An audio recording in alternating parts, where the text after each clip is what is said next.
Hello, my dear students. I welcome you all to my YouTube channel M Ahmad Study Circle. This is the part 2 of the chapter A Visit to Vizag from Ratnasagar Focus English Class 6. इससे पहले मैंने इस chapter के part 1 वाले video को upload कर दिया है, तो अगर आपने उस वीडियो को नहीं देखा है तो उस वीडियो का लिंक आपको इसी वीडियो के डिस्क्रिप्शन बॉक्स में मिल जाएगा। तो पहले आप उस वीडियो को देख लीजिए, फिर उसके बाद आप इस पार्ट 2 वाले वीडियो को देखिएगा ताकि आपका कॉन्सेप्ट जो है वो क्लियर हो सके। पार्ट 2 के इस वीडियो को हम लोग वहीं से शुरू करने जा रहे हैं जहां से हमने इसे पार्ट 1 में छोड़ा था। इस स्टोरी की जो नैरेटर हैं वो रश्मि रेखा आर्या जी हैं। वो कहती हैं, my next destination is Araku valley. मेरी जो अगली मंजिल है वो अराकू वैली है। To go up to the valley, I choose to take the glass domed coach train. और अराकू वैली जाने के लिए जिस ट्रेन को मैंने चूज़ किया उसके जो कोचेज़ हैं, उसके जो कंपार्टमेंट हैं वो ग्लास के बने हुए हैं। The train goes over 84 bridges and through 58 tunnels, covering the distance of about 120 kilometers in almost 4 hours. वो कहती हैं कि लगभग 4 घंटे के समय में इस ट्रेन ने 120 किलोमीटर्स की डिस्टेंस को कवर किया और इस दौरान इसने 84 पुलों को और 58 सुरंगों को क्रॉस किया।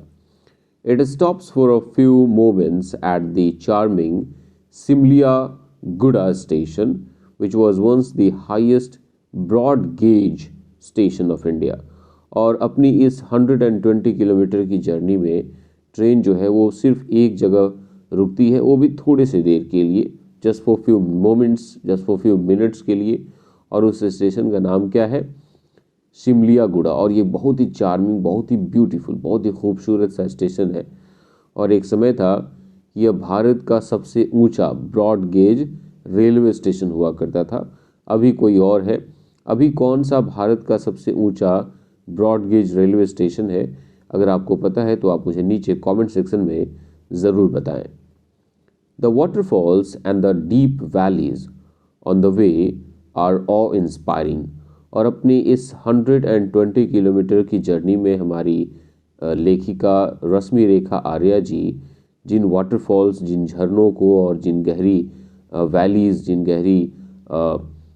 वैलीज़ को हम लोग घाटी कहते हैं, जिन घाटियों को वो देखती हैं, वो बताती हैं कि वो ऑ इंस्पायरिंग है। कहने का मतलब वो काफ़ी कमाल की हैं और प्रशंसा के लायक हैं। जो दृश्य, जो नज़ारे उन्होंने देखे थे वो काफ़ी कमाल के थे।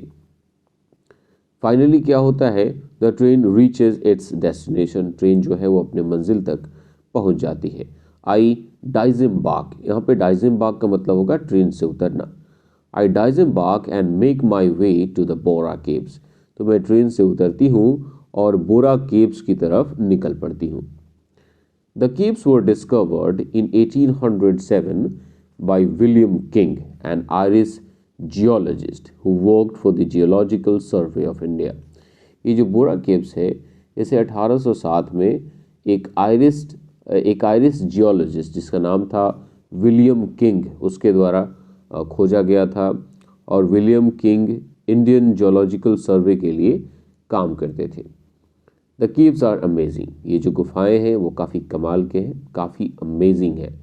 These large natural caves at an elevation of about 705 meters have fascinating formations created by mineral deposits and are said to be the deepest caves in India. तो लगभग 705 मीटर की ऊंचाई पर स्थित ये बड़े बड़े जो गुफाएं हैं जिसमें मिनरल डिपॉजिट्स की वजह से कई सारे आकर्षक संरचनाएं बने हुई हैं। और ऐसा माना जाता है कि ये जो गुफाएं हैं वो भारत की सबसे गहरी गुफाएं हैं। इनसाइड द केव्स, और इन गुफाओं के अंदर, the steps and the paths are steep and undulating. तो इन गुफाओं के अंदर जो सीढ़ियाँ बनी है या जो सड़कें हैं वो काफ़ी तीखी ढालान वहाँ पर हमें देखने को मिलती है। और ये अनडुलेटिंग है, मतलब काफ़ी तेज़ उतार और चढ़ाव हमें देखने को मिलता है। The Gosthani river which originates from the Anandgiri hills of the eastern Ghats flows through the Bora caves। यहाँ पर एक नदी के बारे में बताया गया है जिसका नाम है गोस्थानी रिवर, और बताया जाता है कि ये गोस्थानी रिवर जो है वो ईस्टर्न घाट्स के अनंतगिरी पहाड़ियों से होकर निकलता है और ये बोरा केव्स से होकर गुजरता है। ये नदी जो है वो इन गुफाओं से होकर गुजरती है, गोस्थानी नदी। The water that percolates from the roof of the caves trickles down drop by drop। बताया गया है कि इन गुफाओं की छत से जो पानी रिसता है वो बूंद बूंद करके नीचे गुफाओं में टपकता है, thereby dissolving the limestone deposits in the caves। और इस तरह से गुफाओं में जो चूना पत्थर इकट्ठा होते हैं वो पानी के रिसाव की वजह से, पानी के टपकने की वजह से घुल जाते हैं, डिसॉल्व हो जाते हैं। This process has led to the formation of intriguing mound-like structures in the caves। और इस प्रोसेस की वजह से क्या हुआ है, एक अजीबोगरीब प्रकार का टीले नुमा स्ट्रक्चर जो है इन गुफाओं में क्या हुआ है, क्रिएट हो गया है। The formation on the roof are called stalactites। ये अजीबोगरीब एक वर्ड है, इसको मुझे ठीक से पढ़ना होगा, स्टैलेक्टाइटिस। यस, स्टैलेक्टाइटिस। तो गुफाओं के ऊपर जो रूफ पर जो स्ट्रक्चर्स बने हुए हैं इनको हम लोग स्टैलेक्टाइटिस कहते हैं। And the ones on the ground are called stalagmites. और जो नीचे गुफाओं के अंदर जो स्ट्रक्चर्स बने हुए हैं इनको हम लोग स्टैलेग्माइटिस कहते हैं। Sometime both unite to form a pillar. और कभी कभी होता है कि ये जो स्टैलेक्टाइटिस होते हैं और स्टैलेग्माइटिस होते हैं ये एक साथ जुड़ जाते हैं, एक साथ मिल जाते हैं और एक पिलर बना लेते हैं, एक खंबा बना लेते हैं। Due to the continual chemical reaction between water and limestone these shapes keep changing and new ones emerge over a period of time। अब क्योंकि पानी और चूना पत्थर के बीच लगातार रासायनिक प्रतिक्रिया जो है, रासायनिक जो केमिकल जो रिएक्शन होता रहता है, इसके वजह से ये जो इनके शेप्स हैं वो चेंज होते रहते हैं और समय के साथ साथ एक नया शेप हमें देखने को मिलता रहता है। द गाइड इन्फॉर्म्स मी, जो मेरे साथ इंडियन नेवी का जो रिटायर्ड पर्सनल है, जो मेरे गाइड हैं, वो मुझे ये बात बताते हैं। These unique formations have attracted tourists over the years। और इसी यूनिक फीचर ने सालों साल से टूरिस्ट को अपनी तरफ क्या किया है, आकर्षित किया है, अट्रैक्ट किया है। The view around the caves is mesmerising. ये जो गुफा है इसके आसपास के जो नज़ारे हैं वो मंत्र मुग्ध कर देने वाले हैं, मेस्मराइज करने वाले हैं। आई absorb the beauty of the place and spend a few minutes sitting quietly in a corner at peace with myself and my surroundings।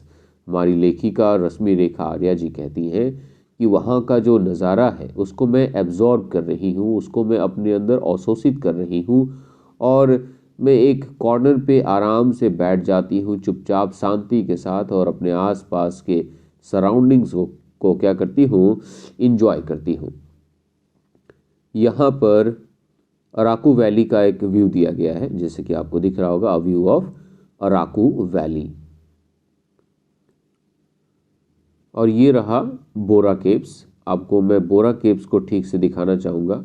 जो हमने चीज़ें डिस्कस की, जैसे कि आपको दिख रहा है कि ऊपर से पानी के रिसाव की वजह से, पानी के टपकने की वजह से ये जो लाइम स्टोन है, ये जो चूना पत्थर है वो पिघल रहे हैं और इनके वजह से नीचे भी आपको दिख रहा होगा कि जैसे पेड़ के जो जड़ होते हैं, जो रूट होते हैं, वैसे ही इस तरह के कुछ स्ट्रक्चर्स बने हुए हैं और ये एक पिलर की तरह भी काम करते हैं जब ऊपर और नीचे स्टैलेक्टाइटिस और स्टैलेग्माइटिस जब एक साथ जुड़ जाते हैं।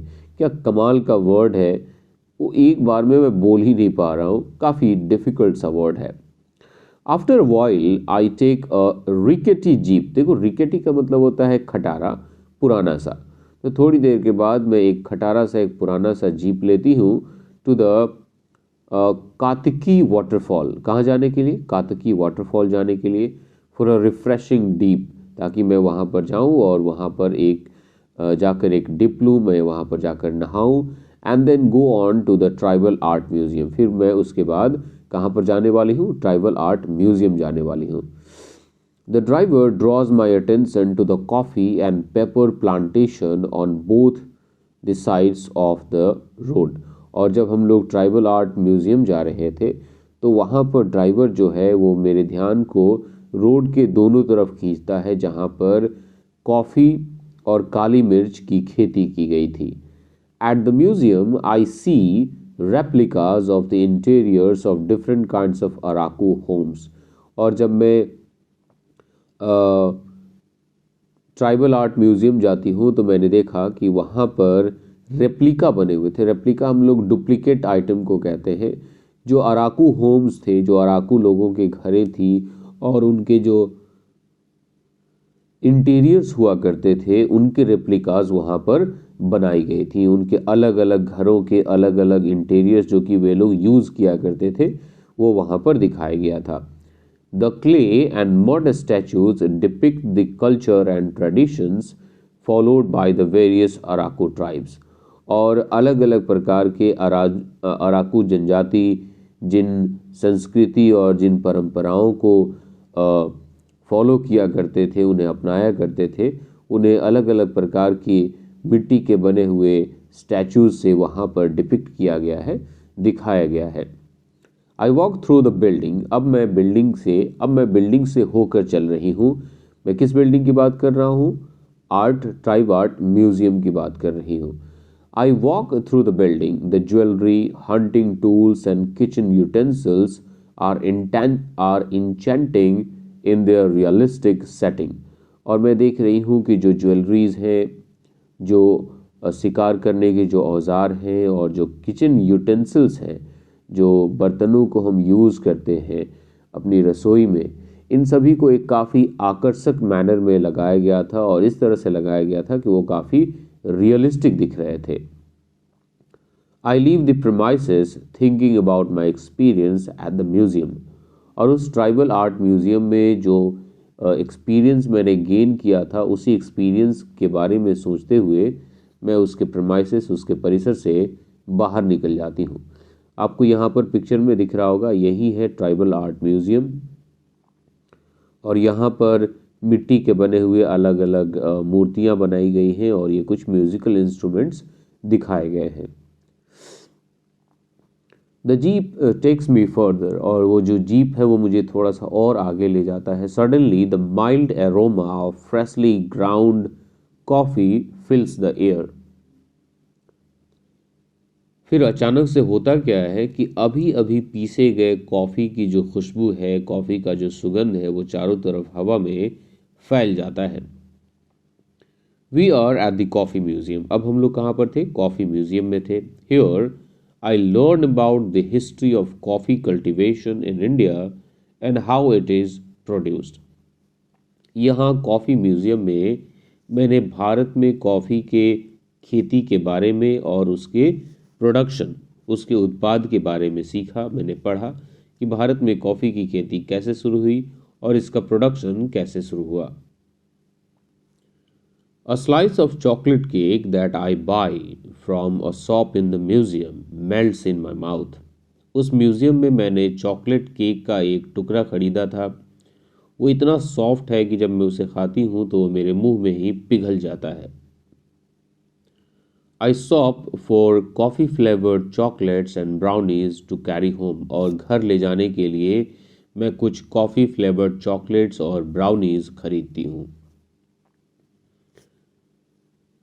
As I head home, और जब मैं घर के लिए निकलती हूँ, I know that the gurgling streams, the gentle breeze, the cool sunlight of the valley have left a lasting, peaceful and magical impression on me। और जैसे ही मैं घर के लिए निकलती हूँ, मुझे पता है कि कल कल की आवाज़ के साथ बहती हुई नदियाँ, कोमल बहती हुई हवा और घाटी की ठंडी धूप ने मेरे ऊपर एक अस्थाई, शांतिपूर्ण और जादुई छाप हमेशा के लिए छोड़ दिया है। तो इस तरह से मेरे प्यारे स्टूडेंट्स, हमने अ विजिट टू वाइजैग को 2 अलग अलग वीडियोस में कंप्लीट कर लिया। यहाँ पे कुछ वर्ड मीनिंग्स दिए गए हैं जिसे कि हमने इस स्टोरी में पढ़ा है, देखा है और समझा है, तो इन्हें आप देख सकते हैं। इस वीडियो का एक्सप्लेनेशन आपको कैसा लगा आप लोग मुझे नीचे कमेंट सेक्शन में ज़रूर बताएं। वीडियो अच्छा लगा होगा तो वीडियो को लाइक करें, चैनल पे नए होंगे तो चैनल को सब्सक्राइब करें। मिलते हैं एक नए चैप्टर के साथ, तब तक के लिए टेक केयर, बाय बाय।